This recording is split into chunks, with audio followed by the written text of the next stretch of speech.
Judaism encompasses the religion, philosophy, culture and way of life of the Jewish people. Judaism is an ancient monotheistic religion, with the Torah as its foundational text, and supplemental oral tradition represented by later texts such as the Midrash and the Talmud. Judaism is considered by religious Jews to be the expression of the covenantal relationship that God established with the children of Israel. With roughly 14.5 million adherents worldwide, Judaism is the 10th largest religion in the world. Judaism includes a wide corpus of texts, practices, theological positions, and forms of organization. Within Judaism there are a variety of movements, most of which emerged from Rabbinic Judaism, which holds that God revealed his laws and commandments to Moses on Mount Sinai in the form of both the written and oral Torah. Historically, this assertion was challenged by various groups such as the Sadducees and Hellenistic Judaism during the Second Temple period, the Karaites and Sabbatians during the early and later medieval period, and among segments of the modern non-Orthodox denominations.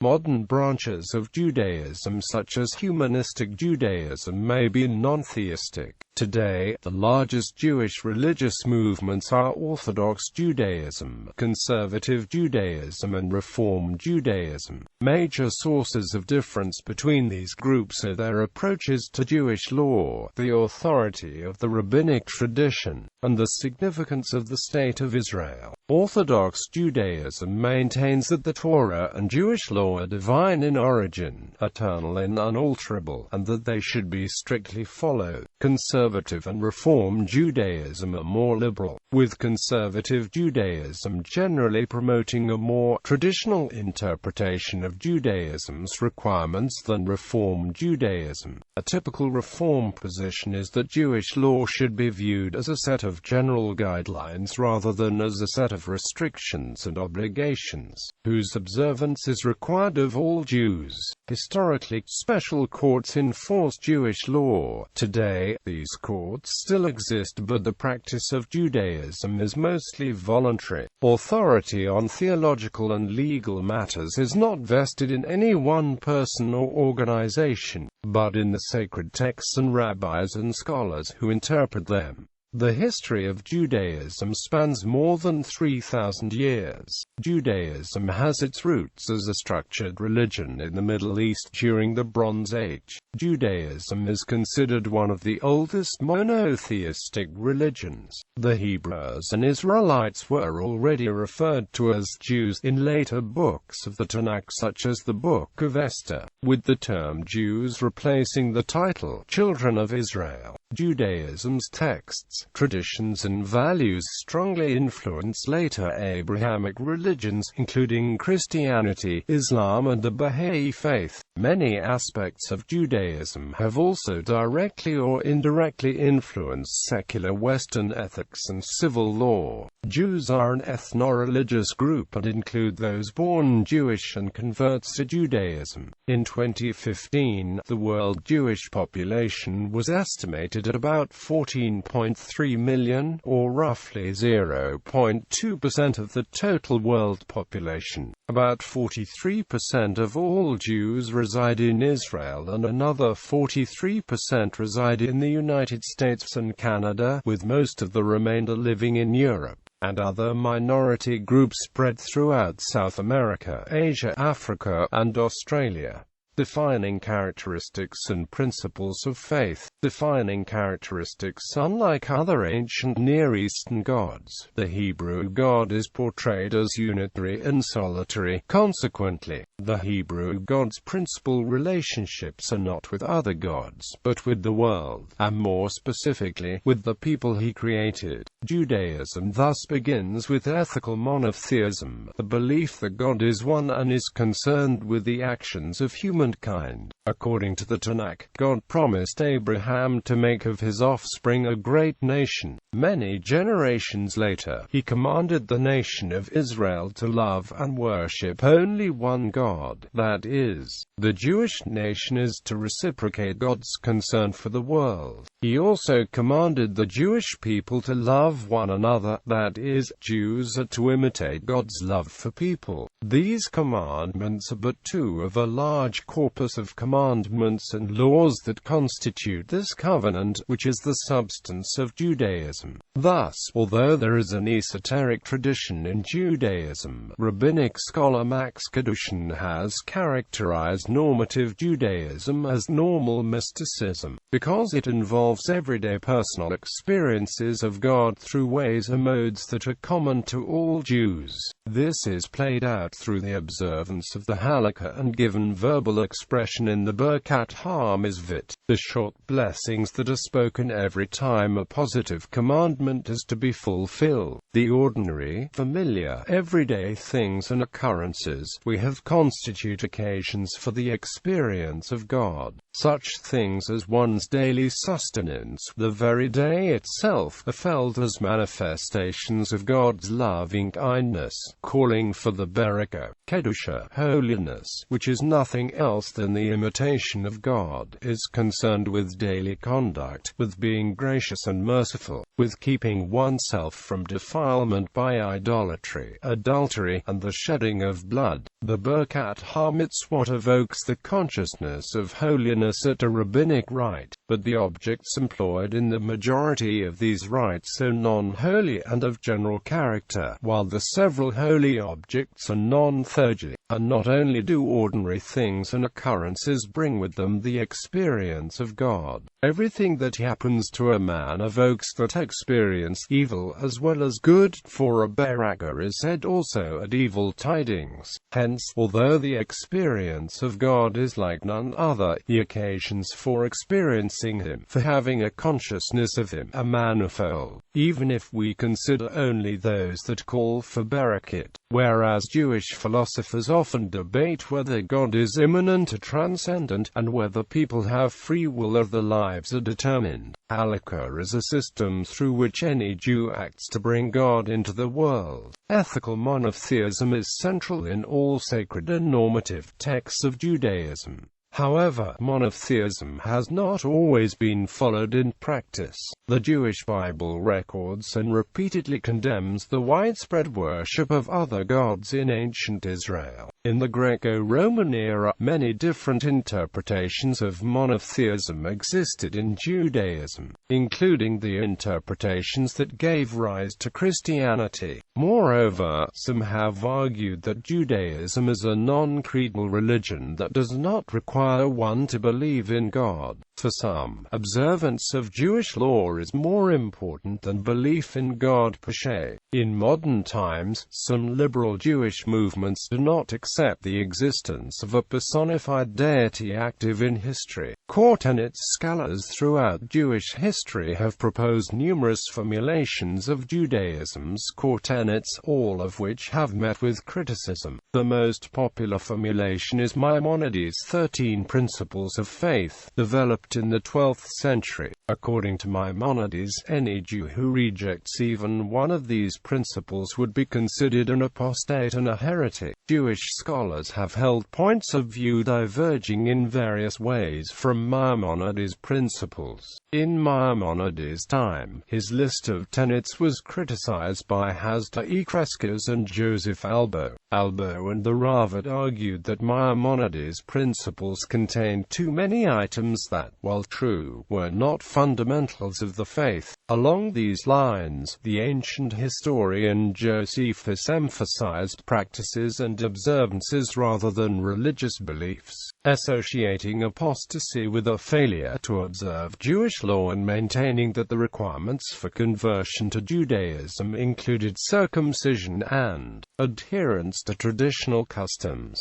Maimonides' principles were largely ignored over the next few centuries. Later, two poetic restatements of these principles became integrated into many Jewish liturgies, leading to their eventual near-universal acceptance. In modern times, Judaism lacks a centralized authority that would dictate an exact religious dogma. Because of this, many different variations on the basic beliefs are considered within the scope of Judaism. Even so, all Jewish religious movements are, to a greater or lesser extent, based on the principles of the Hebrew Bible and various commentaries such as the Talmud and Midrash. Judaism also universally recognizes the biblical covenant between God and the patriarch Abraham, as well as the additional aspects of the covenant revealed to Moses, who is considered Judaism's greatest prophet. In the Mishnah, a core text of Rabbinic Judaism, acceptance of the divine origins of this covenant is considered an essential aspect of Judaism, and those who reject the covenant forfeit their share in the world to come. Establishing the core tenets of Judaism in the modern era is even more difficult, given the number and diversity of the contemporary Jewish denominations. Even if to restrict the problem to the most influential intellectual trends of the 19th and 20th century, the matter remains complicated. Thus, for instance,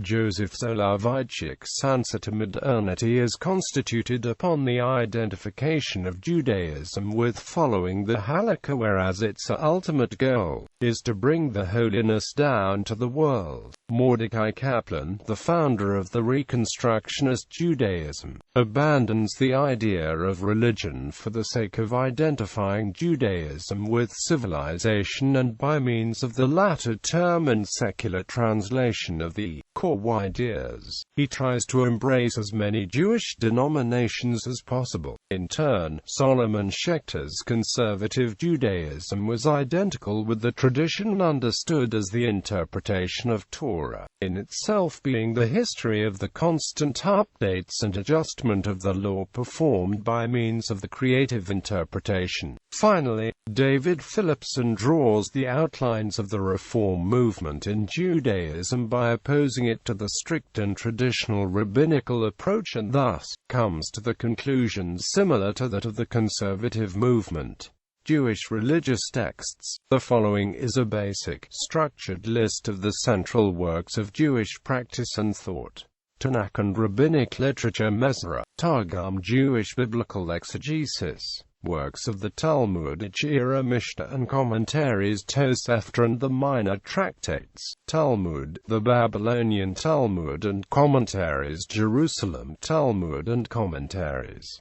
Midrashic literature. Halakhic Midrash. Agadic Midrash. Halakhic literature. Major codes of Jewish law and custom. Mishnah, Torah and commentaries. Torah and commentaries. Shulchan Aruch and commentaries. Responsa literature. Jewish thought and ethics. Jewish philosophy. Musar literature and other works of Jewish ethics. Kabbalah. Hasidic works. Siddur and Jewish liturgy. Piyyut.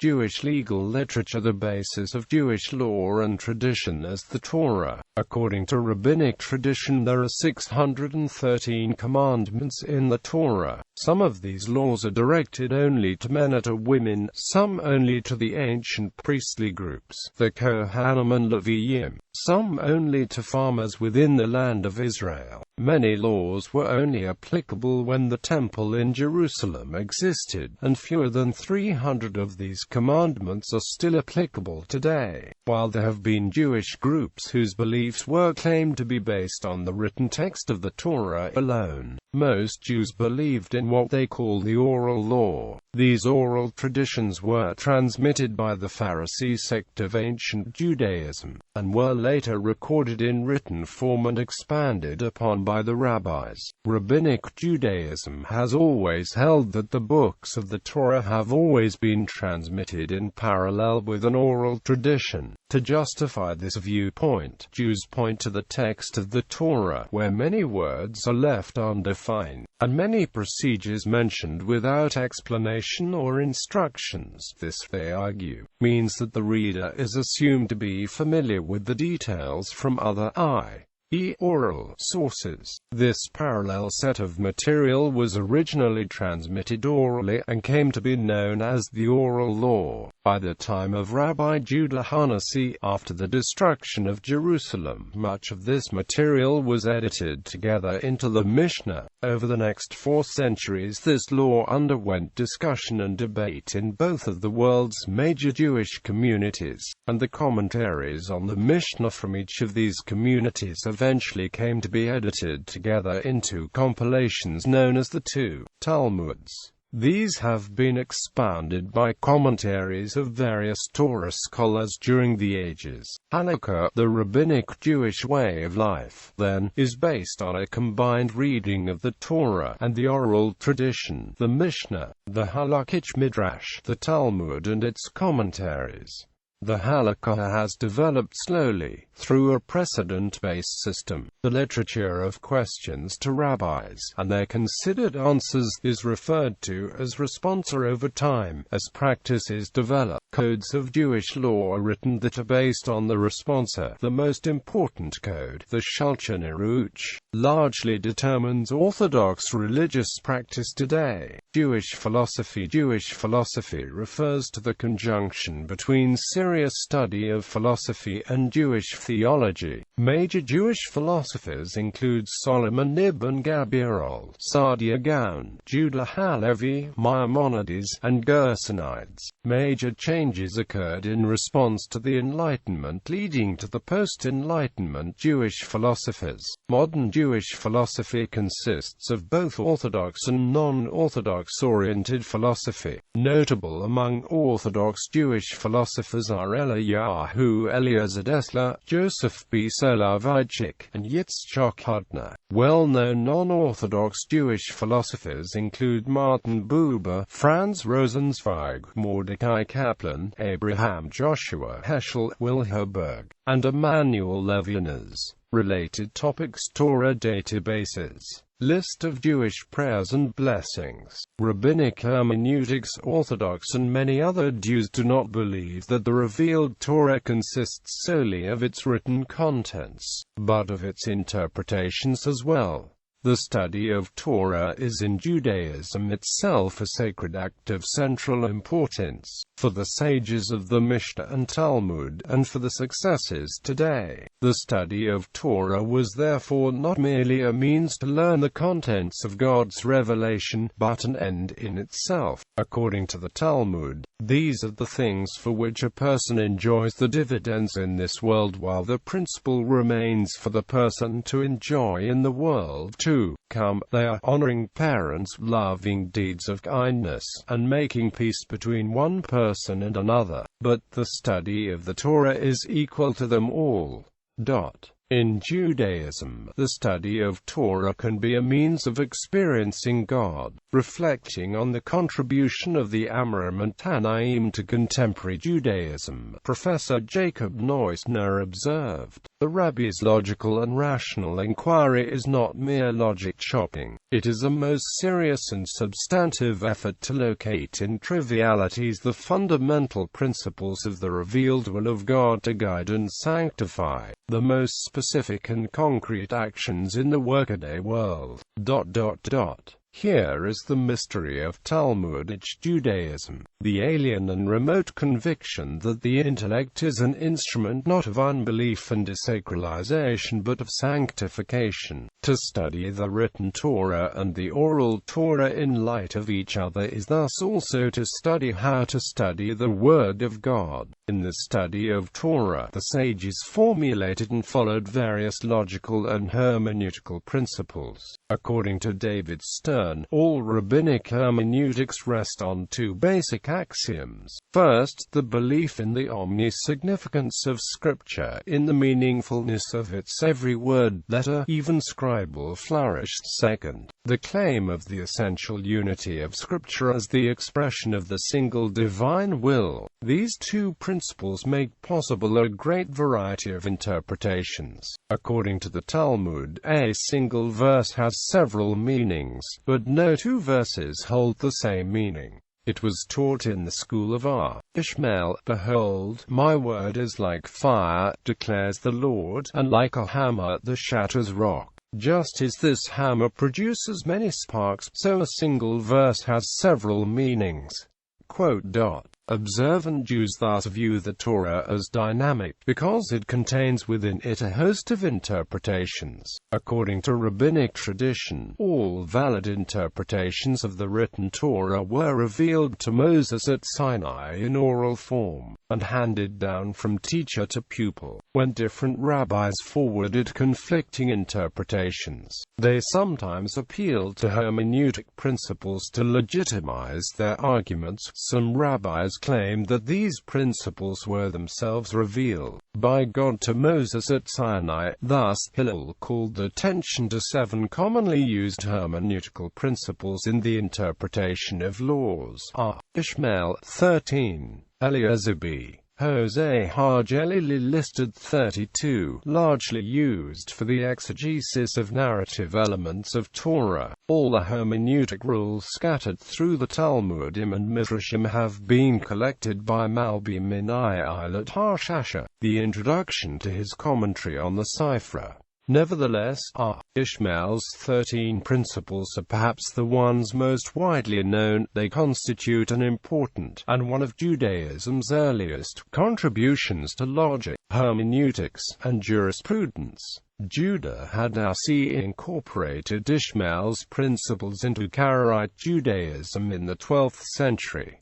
Today, Ishmael's 13 principles are incorporated into the Jewish prayer book to be read by observant Jews on a daily basis.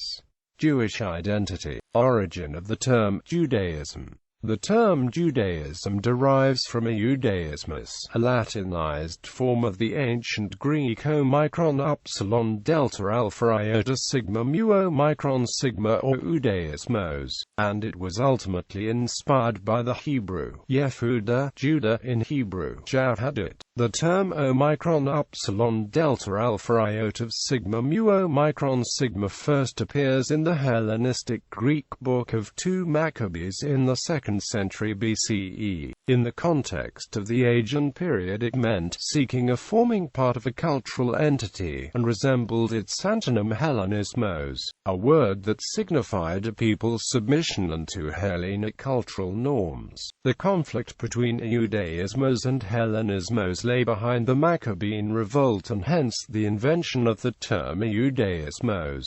Shay J. D. Cohen writes in his book The Beginnings of Jewishness, "We attempted, of course, to translate as Judaism, but this translation is too narrow, because in this first occurrence of the term, Judaismos has not yet been reduced to designation of a religion. It means rather the aggregate of all those characteristics that makes Judeans Judean." Among these characteristics, to be sure, are practices and beliefs that we would today call religious, but these practices and beliefs are not the sole content of the term. Thus, Judaismos should be translated not as Judaism, but as Judeanness. The earliest instance in Europe where the term was used to mean the profession or practice of the Jewish religion, the religious system or polity of the Jews, cn. is Robert Fabian's The New Chronicles of England and of France 1513. Judaism, as a direct translation of the Latin Judaismus, first occurred in a 1611 English translation of the Apocrypha, 2 Mac. E. 21. Those that behaved themselves manfully to their honor for Judaism.